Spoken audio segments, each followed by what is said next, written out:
Assalamualaikum warahmatullahi wabarakatuh.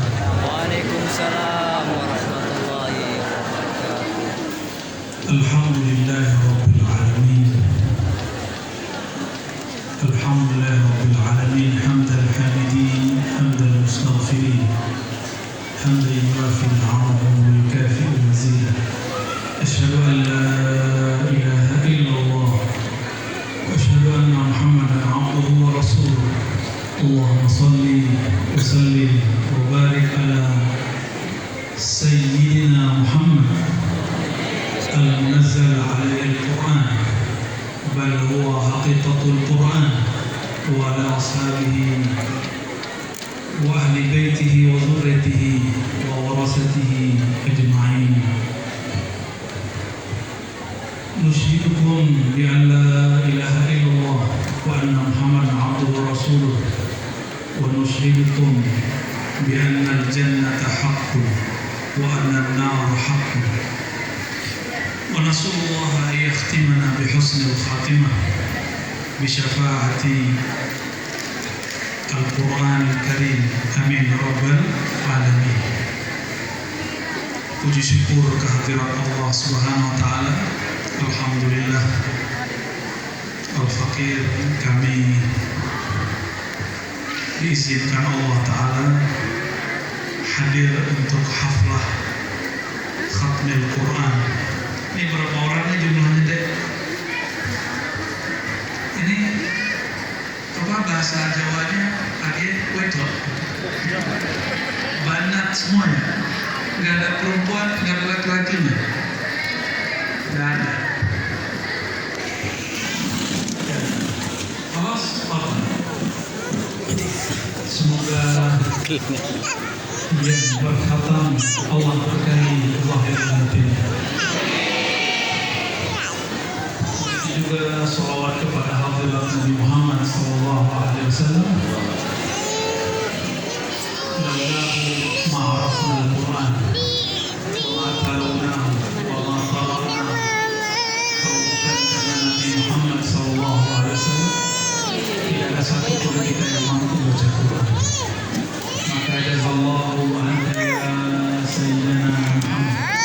Saya ini tiap hari santri didoain oleh.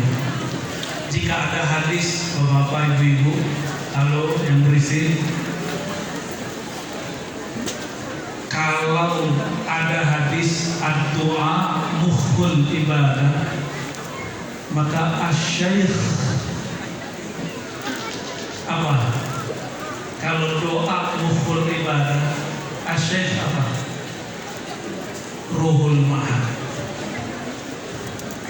Jika ruhnya ibadah itu ada pada doa, muh di situ bisa diterjemahkan ruh, karena muh syai' ruh. Muh itu inti otak. Boleh juga diartikan ruh, spirit.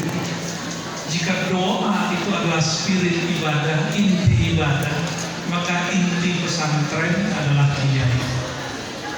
Ibu-ibu, bapak-bapak, kalau doa cuma doain anak, ya kan? Kalau kiai doain anak kita juga. Mulia gak tuh guru? Sangat mulia. Kalau kita hanya mendoakan anak semoga sukses, dapat kerjaan, dapat pasangan, mau didoain gak dapat pasangan? Mau jomblo seumur hidup? Belum juga apa-apa udah takut jomblo.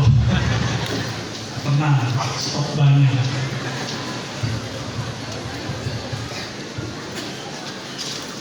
Orang tua, kenapa guru, mohon maaf orang tua, kenapa guru lebih mulia daripada orang tua? Karena orang tua cuma ngurusin zahir, tadi yang disebut beliau, baju luar sampai baju dalam, sampai disebut, saya nerka-nerka aja bahasa Jawa, ngapak tadi, orang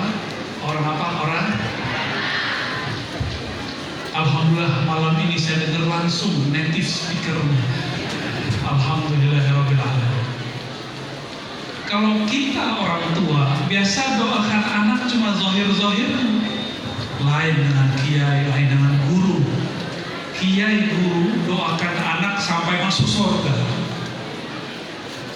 Itu sebabnya anak-anak ini wajib cium tangan orang tua. Secara ilmu adab, secara fikih tidak. Secara ilmu apa? Ilmu adab. Li'anna talamiz abna'u syekh. Karena murid itu jatuhnya anaknya guru secara rohani. Semoga guru kita Abuya Syekh Labib, Allah berkahi hayatnya setiap nafasnya, dari keluarganya, zuriatnya, aswajnya, atba'nya, muridinnya. Wabil khusus pesantren ini, hikmah al-ula, hikmah satu. Saya lihat-lihat, insya Allah kalau anak saya mau, saya titip di sini. Insya Allah. Kita kan nggak boleh maksa anak ya. Cuma mumpungnya anak bisa dipaksa, paksa di sini. Kenapa? Tadi kami sebelum di sini, saya dihajar dua hal. Bukan dihajar. Pertama dihajar pakai sana, yang kedua dihajar pakai kambing. Sate kambing masih ada lomba tadi, Bos. Kambing. Kayaknya yang soheh di sini ya. Sate apa? Brebes Tegal ini baru dapat aslinya di sini. Yang di Jawa itu KW-KW ya, yang di Jakarta KW-KW. Pas dimakan, enaknya lebih banyak. Di sini udah makan lagi, pengen nambah lagi. Barakallahu fikum. Ya, litobah, semoga yang masak Allah berkahi. Amin. Ada pesantren doanya dahsyat, ngajinya panjang, ada yang masak, beres nggak? Jadi dapurnya pesantren itu ada dua. Dapur rohani itu kiai, itulah yang memasak ilmu. Ada dapur perut, nah itulah para tombah ahli dapur. Kita doakan beliau-beliau diberkahi oleh Allah Subhanahu wa taala. Kami tadi ngambil berkah sanad Sahih Bukhari musalsal di awaliyah dari sanad guru-guru beliau, terutama Abuya Sayyid Muhammad Alawi Al-Mari. Itu kenapa saya jatuh cinta dengan pesantren ini. Ternyata bintel habis Abuya Sayyid Muhammad.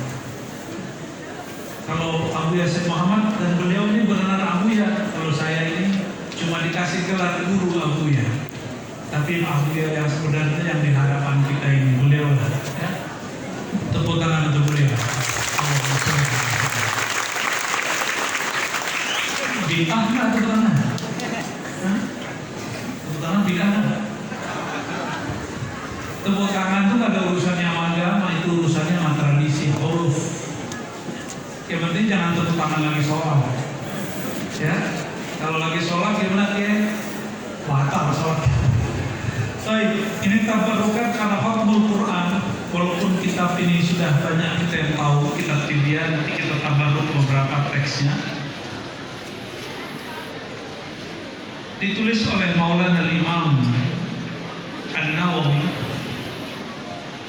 Beliau ini ulama jomblo seumur hidup. Halo, para cowok-cowok jomblo. Tapi beliau jomblo ada nilainya. Antum jomblo main handphone tiap hari. Imam Nawawi jangankan nikah, jihad pun untuk jihad fisik gak sempat, apalagi menikah. Maka karyanya lebih banyak daripada umurnya. Imam diajak perang gak bisa, saya lagi sibuk ngaji kata beliau.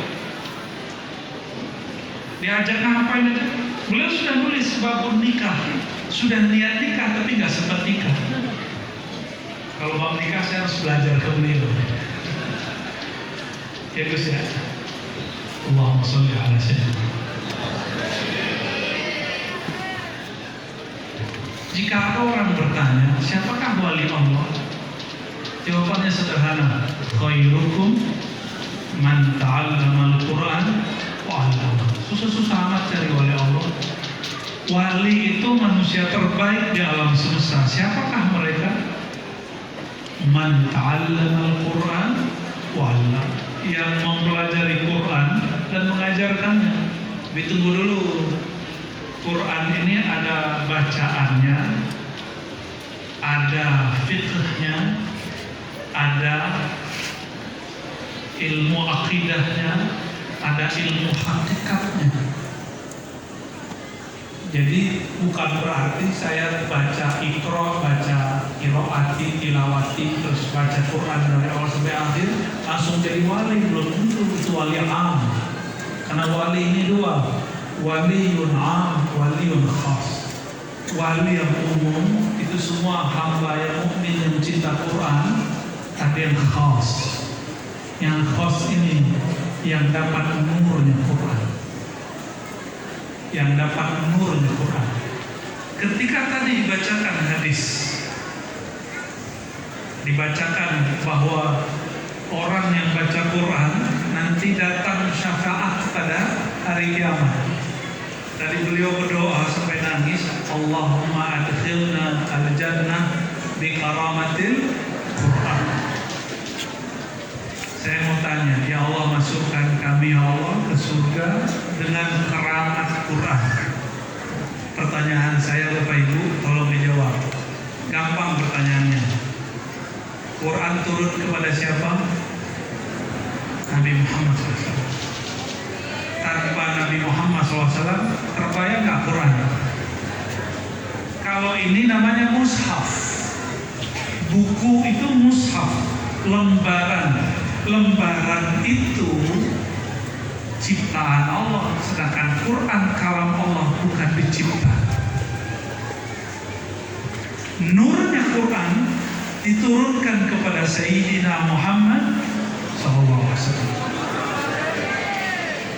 Nanti di akhirat yang boleh kasih syafaat siapa? Hanya Nabi Muhammad SAW. Lalu baru beliau kasih izin Nabi Adam, Nabi Ibrahim nggak boleh kasih syafaat umatnya.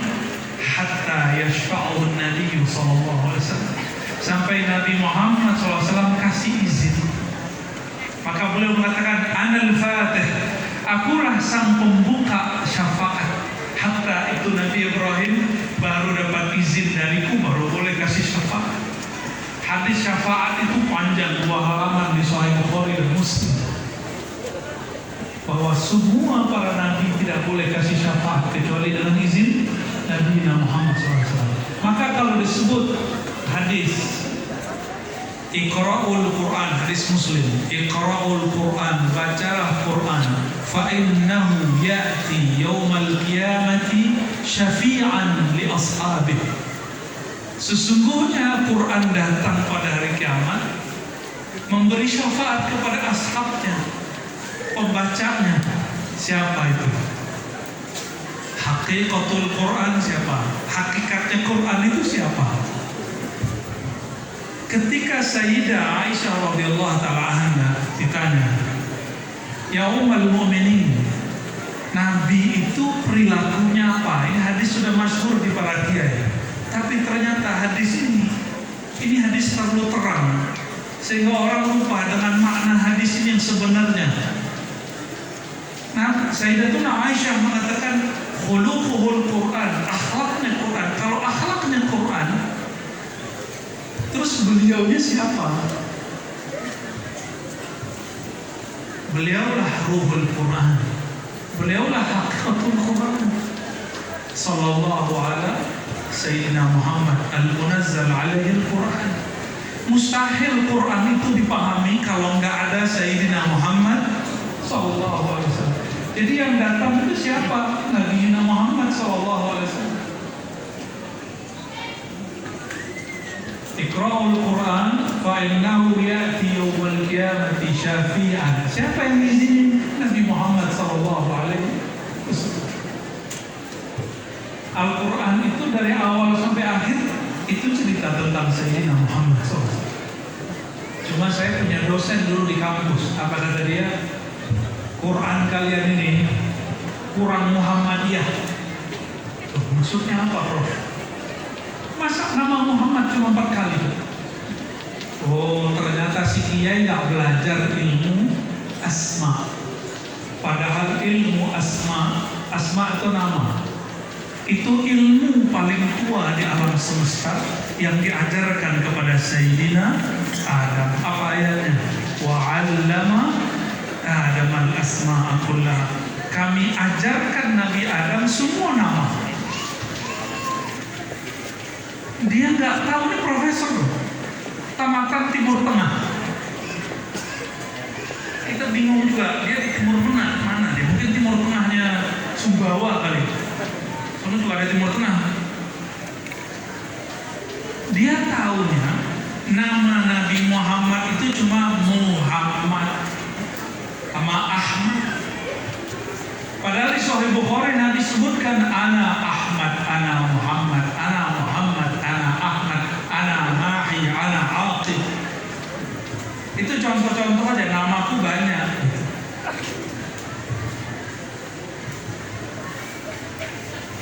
Coba dibaca Al-Quran. Yasin. Terusin. Wal Qur'anil Hakim. Yasin. Yasin siapa yang dipanggil? Yasin. Sin itu siapa? Ini bukan ilmu tinggi, ini ilmu biasa. Ada di tafsir Ibnu Katsir. Cuma kita aja nutup-nutupin, apalagi para kiai. Mohon maaf nih kiai. Ilmu kalau sudah dibuka di kitab oleh imam jangan ditutup-tutup lagi, buka terus. Karena sekali ilmu ditutup, itu adalah awal qabdul ilmi qabla an tuqbad anta. Ilmu ditutup, kitabnya nggak disyarah, itu awal kematian ilmu sebelum si kiai mati. Jadi nggak ada ceritanya. Saya nggak sepakat dengan orang mengatakan ini ilmu tinggi. Tinggi itu kalau nggak tahu cara jelasinnya. Kalau tahu cara jelasinnya nggak ada yang tinggi, biasa aja. Adakah kitab yang lebih mulia dari Al-Quran? Ada nggak? Kenapa Al-Quran yang lebih tinggi itu kita baca, kita syarah? Tafsir-tafsir biasa kok nggak disyarah. Oh ini ilmu asrar rahasia, nggak boleh dibuka. Kalau nggak boleh dibuka, kenapa ada hadisnya? Kenapa ada riwayat? Yasin, Yasin, Sim itu ya insan. Siapakah insan di situ? Sayyidina Muhammad SAW. Ada dalam tafsir di kitab Syifa dan Qadiyah. Jadi mohon maaf kalau ada para kiai masih menyembunyikan ilmu. Nanti ilmunya disembunyikan sampai masuk kubur. Menurut hemat kami, Inna Allah la yaqbidul ilma intiza'an. Kan begitu hadisnya. Allah nggak cabut ilmu intiza tiba-tiba. Lakin yaqbidu biqabdil ulama. Allah cabut ilmu dengan dicabutnya ulama. Qabdul awal qabla an yuqbal ayaghlikal kitab. Jadi cara ulama mematikan ilmu itu dia tutup kitab, dia nggak mengajarin. Maka saya mohon maaf memerangi itu. Kita buka apa kitab yang kata orang tinggi, kita buka kitabnya dan nggak jadi tinggi, biasa aja. Karena inti menurut saya a'lal kitab, a'lal kutub fil alam Al-Quran. Kitab tertinggi di alam semesta Quran. Sedangkan kitab-kitab yang ditulis ulama itu kitab biasa. Makhluk bisa salah. Yang paling tinggi, sepakat ada kitab yang lebih tinggi dari Quran? Kalau ada yang mengatakan lebih tinggi, kafirun mukaffar kharaja 'anil millah. Cuma betul kalau kita ngasih senjata, ngasih alat, kita sesuaikan pelan-pelan. Quran untuk ngajarin anak-anak yang diajarin bacaannya, terjemahannya. Quran untuk remaja mulai naklul ma'ani, maka diajarkanlah tafsir Jalalain. Nanti naik lagi kitabnya, begitulah terus. Baik.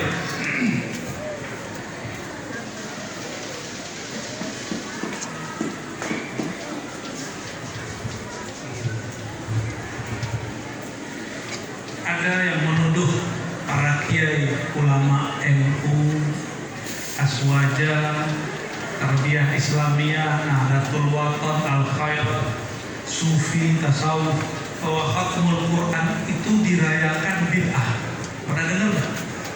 Acara-acara begini ini kata dia bid'ah.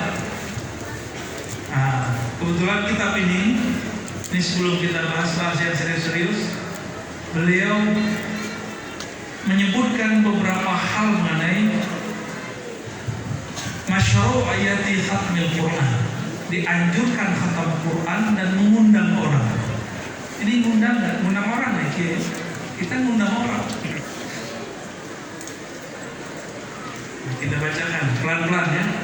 Ini kata Imam Nawawi, warawa atau waruya bi isnadihi sahih an al-Imam Mujahid. Diriwayatkan dari Imam Mujahid. Mujahid ini imam generasi setelah sahabat Nabi, yaitu setelah Sayyidina Abdullah bin Abbas. Apa kata beliau? Kan adalah para sahabat yajtami'una inda khatmil Quran, mereka berkumpul saat khatam Al-Quran. Ini bapak-bapak, ibu-ibu, mas-mas, mbak-mbak yang nggak khatam Quran tahun ini langsung dapat berkah cukup dengan mendengarkan khataman tadi. Tadi yang dibaca itu khatam Kulhu 3 kali, Qul a'udzu falaq, Qul a'udzu binnas, lalu dibaca Al-Fatihah, dibaca ayat-ayat yang disebut Sayyidah Al-Quran, penghulu ayat-ayat Al-Quran. Jadi ini sunnah ulama salafus saleh, sunnah ajaran ulama terdahulu dari zaman sahabat sampai sekarang. Kalau selesai baca Quran, kumpulin orang. Jadi mengumpulkan orang ketika khatam Quran laisa minal bid'ah, bukanlah bab bid'ah. Maka tempat pesantren, surau, langgar, masjid, jika dihidupkan majelis khatmul Quran, itu tempat pasti berkah. Kenapa? Kanu yajtami'una 'inda khatmil Quran yaqulun tanzilur rahmah. Kenapa dulu ulama sahabat tabi'in suka hadir pas khatam Quran? Karena rahmat turun. Dan kenapa guru kita Abah Abu Ya Labib tadi panjang-panjang doanya? Karena doa ketika khatam Quran kulluhu mustajab, semuanya mustajab. Dalam hadis Baihaqi disebutkan, kalau engkau khatam 1 kali Quran maka doanya mustajab. Tadi doa diangkat semua atau lagi? Alhamdulillah Rabbil Alamin. Mau doa mustajab?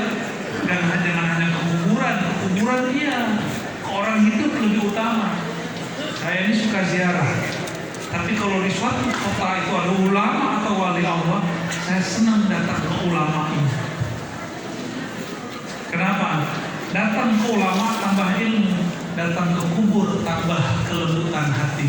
Jadi kalau hati keras sering-sering dikubur. Jadi kalau ada orang ustaz keras bawaannya, bilang deh, ya akhi zur al-kubur, ente datang kubur. Tapi jangan sembarang kubur. Kalau orang-orang yang anti ziarah kubur, suruh ziarahnya orang tercinta, orang tua, atau anaknya yang sudah wafat, atau saudaranya yang sudah wafat. Itu akan ada efek.